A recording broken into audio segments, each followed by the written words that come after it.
안녕하세요. 미카의 심리상자입니다. 이번 편과 다음 편은 외서 기획과 관련된 것입니다. 외서 기획서를 어떻게 쓰느냐에 대한 것이 아니라 외서 기획을 통한 출간의 장단점과 어떻게 하면 이것을 효율적으로 할 수 있는가에 대한 것입니다. 이번 편은 제 사례를 통해서 그 다음에 다음 편은 그 과정에서 받은 출판사의 피드백을 통해서 좀 더 구체적으로 이야기하겠습니다. 저는 첫 번역서를 출간한 후에 출판사에서 정정본으로 제법 많은 책을 받았습니다. 요즘처럼 인터넷이 있던 시절이 아니다 보니 그것을 우편으로 여러 출판사에 보내어 저를 소개했고 번역 기회를 요청했습니다. 반응이 있긴 있었습니다. 그런데 당시에는 번역 저작권의 개념이 없다 보니 번역한 후에 교수 이름으로 책이 나오기도 하고 저하고 이야기를 끝내놓고 서울의 다른 번역가 분들과 다시 이야기하는 식으로 번역료를 저울질하기도 하고 또 조금 안면이 있다는 이유로 매절이 아니라 한 권당 얼마라는 식의 터무니없이 낮은 번역료를 제시하기도 하고 타이틀이 대중의학서나 다소 자극적 내용의 콘텐츠이기도 하는 등 많은 경우 저로 하여금 선뜻 받아들이지 못하고 주춤하게 만들었습니다. 대중의학 정도는 그나마 괜찮은 편에 속했습니다. 몇 번은 경험하는 셈치고 하긴 했는데 더 이상은 받아들이기가 어려웠습니다. 그래서 다른 방식을 생각해낸 것이 기획이었습니다. 판권이 필요 없거나 퍼블릭 도메인 중에서 괜찮아 보이는 작품이 있으면 일단 번역을 먼저 하고 출판사를 찾아 출간했습니다. 게다가 번역을 가르치기도 했는데 학생들과 같이 기획하고 번역하여 학생들 이름으로 책을 내기도 했습니다. 그런데 이 과정에서 불가피하게 저도 다른 역자들처럼 끝내 출간되지 못하고 사장된 원고들이 있습니다. 하지만 앞에서 말한 것처럼 첫 출간에 성공했기 때문에 그것을 동력으로 다음 작품으로 이어갈 수 있게 되었습니다. 기획은 나름대로 장점이 있습니다. 첫째, 출판사가 문을 닫아도 영향을 받지 않습니다. 둘째, 계약 조건을 비롯하여 여러 면에서 내 의견이 많이 반영됩니다. 셋째, 내가 번역하고 싶은 작품을 번역할 수 있습니다. 참고로 두 번째 계약서 부분을 조금 덧붙이면 계약서는 작성 전에 미리 메일로 읽어보고 불합리해 보이는 부분은 서로 조정합니다.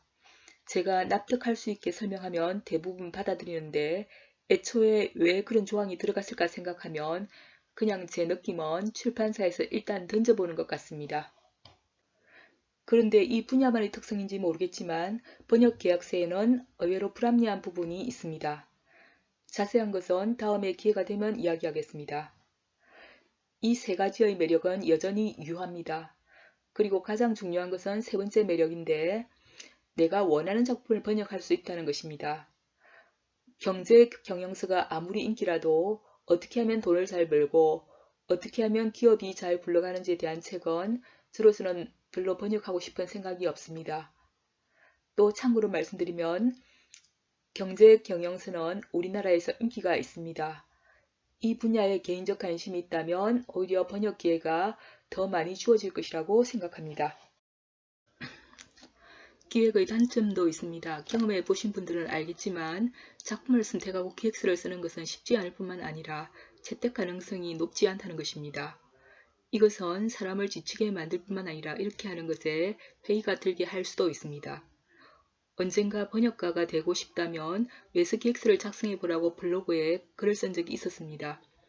그때는 이런 단점까지는 언급하지 않았는데 미리 좌절감이 들게 할 필요가 없어질 뿐만 아니라 개인의 창의력 극대화를 통해 답을 찾아보는 것이 나름대로 의미가 있다고 판단했기 때문입니다.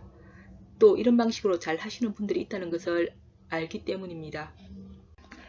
기획서를 통한 번역 출간의 경우 출판사에서 일단 긍정적이라고 할지라도 판권이라는 또 다른 변수가 있습니다. 이것은 제 경우를 통해 이야기해 보겠습니다. 경험상 기획을 통한 외서 출간이 순조롭게 진행되는 경우를 일단 상정해 보면 출판사에서 에이전시를 통해 타이틀의 판권이 살아있는지 확인 요청을 하면 며칠 내에 유효한 상태에 있다는 답이 옵니다. 출판사는 PDF 파일로 작품을 한 번 더 검토하고 오프를 넣습니다. 약 일주일 전으로 승인이 되면 계약서를 작성하고 역자와는 번역 계약을 하고 번역에 들어갈 수 있습니다. 그만큼 오프 승인은 구속적 효력이 있습니다. 물론 이런 경우에도 오래 기다려야 하는 예외적 상황이 있을 수도 있습니다. 저희 최근 경우는 얼마 전에 한 카페에 글을 올린 적이 있습니다. 세 작품이 각기 다른 출판사에서 긍정적인 답변을 받았는데 어느 것도 에이전시의 판권 확인이 되지 않았습니다. A 작품은 1980년대, B 작품은 2010년대, C 작품은 2000년대의 것입니다. A 작품은 두 곳에서, B 작품 역시 두 곳에서, C 작품은 한 곳에서 각기 긍정적인 답변을 받았습니다. A 작품과 B 작품은 며칠 간격으로 복수의 출판사에 보내는 중에 중복적인 답을 받게 되었습니다. 드물지만 긍정적인 답이 중복적으로 오는 경우 일단 의사를 먼저 밝힌 곳에서 판권 확인을 하게 합니다. 그런데 A 작품은 출간된 지 오래된 작품이기 때문인지 몰라도 판권 확인에 답이 오지 않았습니다. 저자는 미국에서 어느 정도 잘 알려진 분이었지만 나이가 80대 후반이고 이미 은퇴했기 때문에 인터넷 정보를 통해서도 알아낼 수 있는 것이 없었습니다. 일단 답이 와야 다음 단계로 넘어가는 것이 가능한데 올스톱 상태입니다. 이런 경우 에이전시는 매우 수동적인 편입니다. 여기서 결론이 하나 나옵니다. 출판사에서 긍정적이라고 해도 오래된 타이틀은 판권 확인을 하며 답이 오지 않는 경우가 많다는 것입니다. 이런 경우 출판사에서 판권 계약을 하고 싶어도 할 수 있는 방법이 없습니다. 두 번째 작품은 2010년대 작품이라 별로 어렵지 않을 것 같았는데 역시 무슨 이유인지 답이 없었습니다.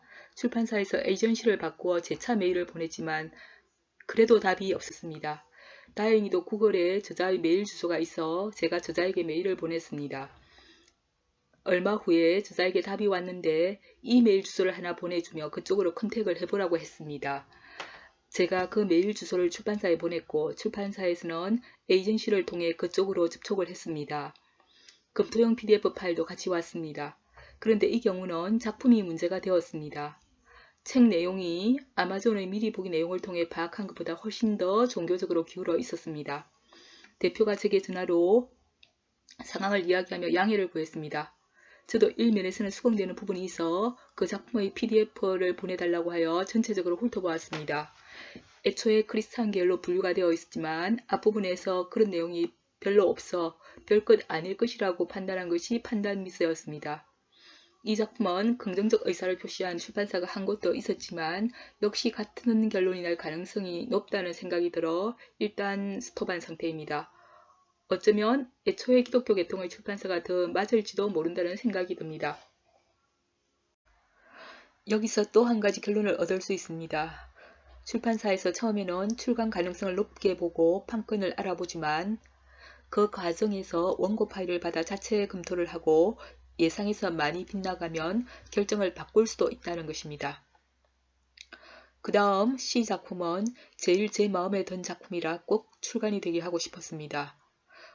오리지널 출판사와의 계약 독점권을 가진 국내 에이전시가 있어 적어도 가타부타 답은 주겠지 생각했는데 이것조차도 답이 오지 않았습니다. 결국 또 제가 저자의 이메일 주소로 메일을 보냈습니다. 저자가 메일을 보았는지 보지 않았는지 답이 오지 않았습니다. 그런데 다행히도 이 저자는 SNS 활동을 활발하게 했습니다. 저는 페이스북 계정을 만들어 친구 요청을 하고 저자가 페이스북에 글을 올렸을 때 혹시나 해서 댓글을 달아보았는데 친구가 아니라도 댓글이 가능했습니다.